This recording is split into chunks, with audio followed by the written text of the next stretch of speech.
BBC Coventry and Warwickshire. When you embarrass yourself in front of yourself and no one's watching, it's a special kind of embarrassment. You see, what happened was I got in here nice and early and I sat in the studio and I'm getting set up and I'm getting settled in. And I looked through the double glazing into the control room, and in there, you know, there's producers and stuff. Somebody caught my eye through the glass. I knew I recognised the person. They looked really familiar. And I thought, I don't know who that is, but I'm going to wave anyway because I want to be friendly. So I waved at them, and the weirdest thing happened. They waved back at me simultaneously and were waving in unison at each other.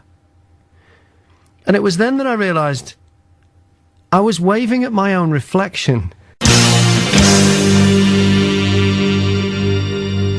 David Cameron has warned against any move to get rid of Britain's nuclear deterrent. David Webb is the chair of the Campaign for Nuclear Disarmament. Good evening, David. Good evening. Do you really think that if Britain disarmed, that would be a safe thing for us to do? Yes, I do. I think we would no longer be a threat to anybody. If people will see our nuclear weapons at sea 24 hours a day as being a threat. CND has made no difference whatsoever since it was formed in the 50s with the what was it, in that Easter with the Aldermaston March. You haven't actually made any difference at all. The world powers have just gone and done what they've wanted anyway. Well, I think you'll find that's not actually the case. I think you'll find that the reason why Mr. Gorbachev and President Reagan got on so well with their discussions in Reykjavik was that Mr. Gorbachev said, in fact, that he saw that there was a lot of opposition to nuclear weapons in the West. So he saw that actually the Western states were perhaps didn't have all of their populations with them. So I think the fact that we protest, the fact that we demonstrate, the fact that we show that there are alternative ways forward is extremely important. The problem is CND did, particularly in the 80s, have an image problem. You're accused of having a lot of communists in your ranks. Well, that's always the case when you oppose the government. I guess probably the same thing will happen again if we. But Kate Hudson, who is she at the moment? She's your General Secretary. She was a member of the Communist Party, wasn't she? She was, yes. Thanks for your time this evening. It was good to talk to you. Okay, thank you. When you hear the air attack warning, you and your family must take cover. Good morning, Sue in Good morning, Musgrave. Graham. I keep looking for my links to Coventry, and there are a lot of them. They're spooky. I know a lot of them I have kind of crowbarred in. But Yeah. my one this morning is the fact that I was born in the same hospital as John Lennon. Yeah.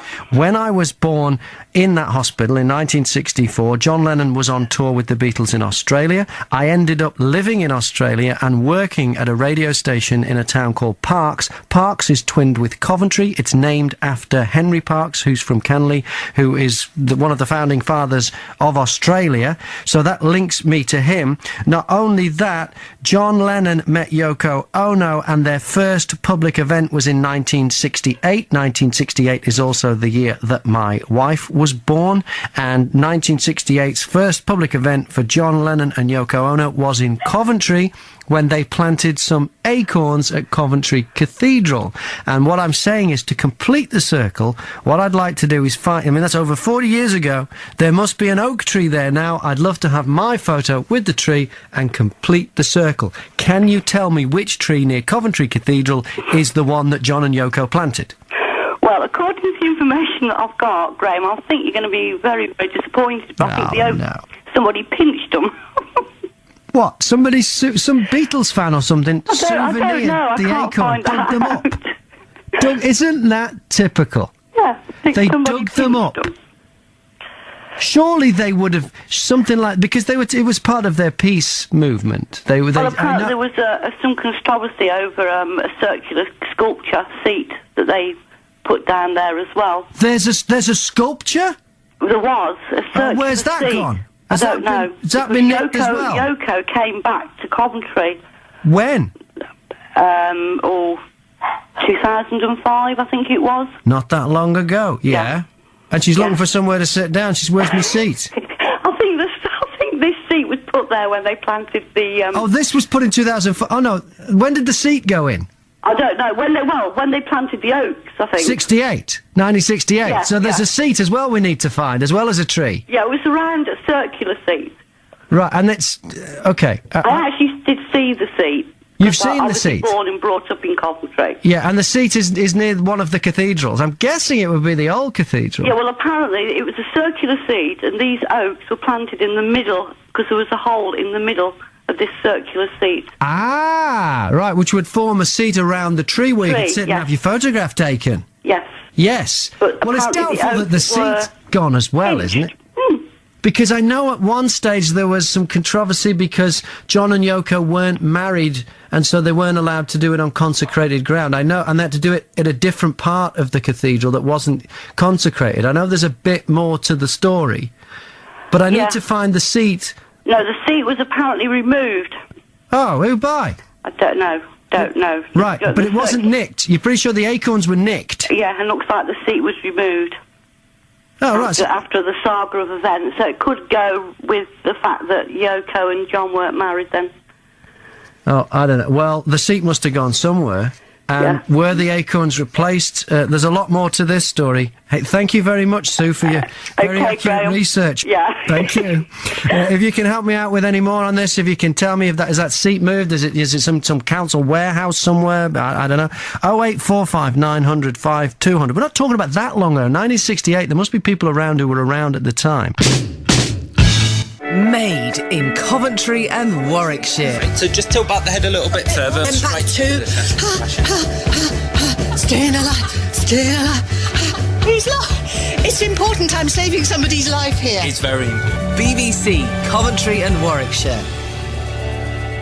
Interesting to hear that, staying alive. That is the tune you're supposed to say when you're giving someone CPR. That is the rhythm for heart massages. This, where they staying alive. Remember, well, if you've ever done the CPR training, you know that dummy that comes in the suitcase? Resuscitation Annie, or whatever her name is?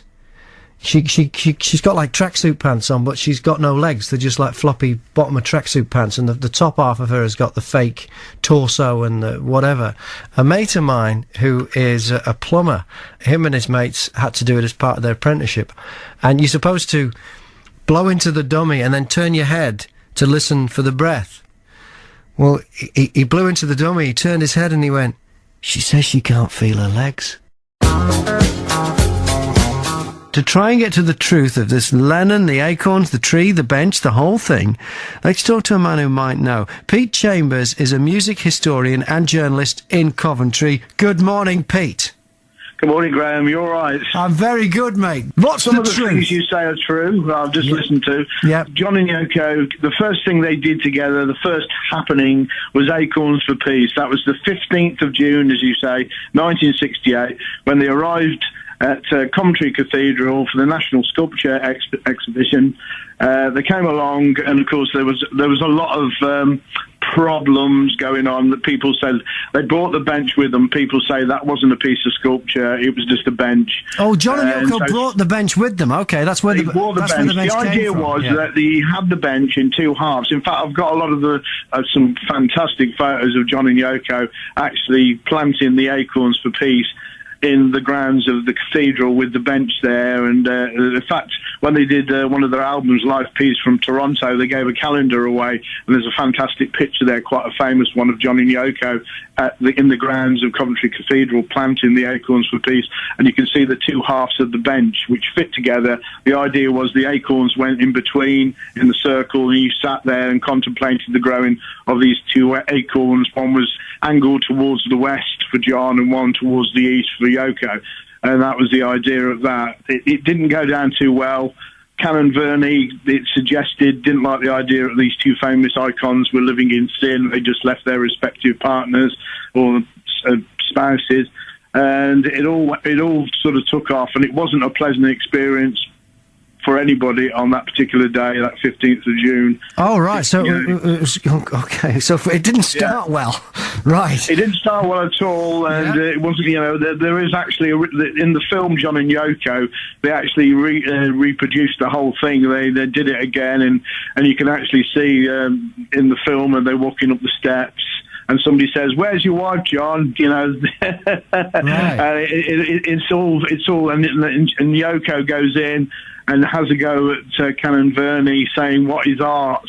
This massive question as she's screaming and shouting, and apparently this all actually happened. So it was an awful affair, really.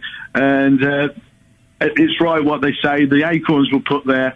That's Right, just so a little bit of, they planted the acorns. Were the acorns that John and Yoko planted, were they stolen? Well, first of all, they planted them in, the original idea was going to be in Unity Garden, which is, by the Unity Chapel, the round chapel there. Yeah. And after, for some inane reason, after a couple of days, they were taken by the people at the cathedral, and they decided they were going to move this whole thing. Bearing in mind what I've just said, the whole thing was almost like a ceremony and planted for the right directions and everything. Yeah. They just took them up, put them across the other way into the cathedral garden, across the little St. Michael's Walk there. And is that And because that isn't consecrated ground, is it? Is that the reason there? Well, I don't know why. Nobody really knows why. They just wanted them there, but I don't think Canon Verney was keen. I'm sorry to keep going on about Canon Verney, but this is what was said at the time. Yeah. He said it was nothing to do with them living in sin and all that, by the way, I will say that. Okay, right. And it was moved over the other side, and after a few days, they were stolen. I always say, imagine if eBay or other auction sites were around in those days. You can imagine there'd be thousands of these acorns. These are the original ones for sale.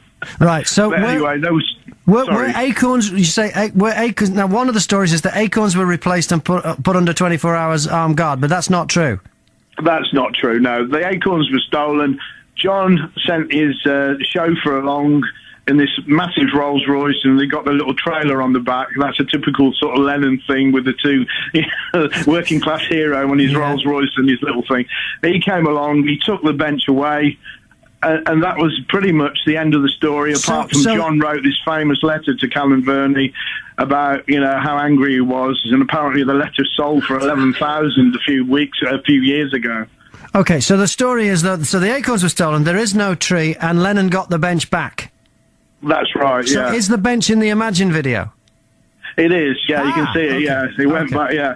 So it did go back. Long story short then, Pete, there is no tree and the bench is not in Coventry anymore.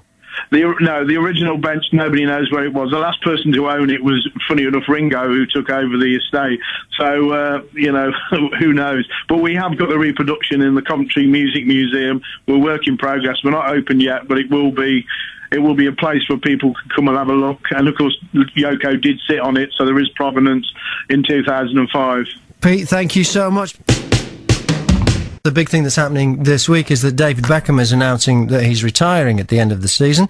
And so we're asking you what David Beckham can do in retirement. Hi to Ted in Benley, who says David Beckham could be a Wild West star. See, I don't know. John Wayne was probably the most famous Western star, and he'd be there with I Oughta Hit You, Pilgrim. David Beckham would walk into the saloon and go, Pepsi. It's not the same, is it?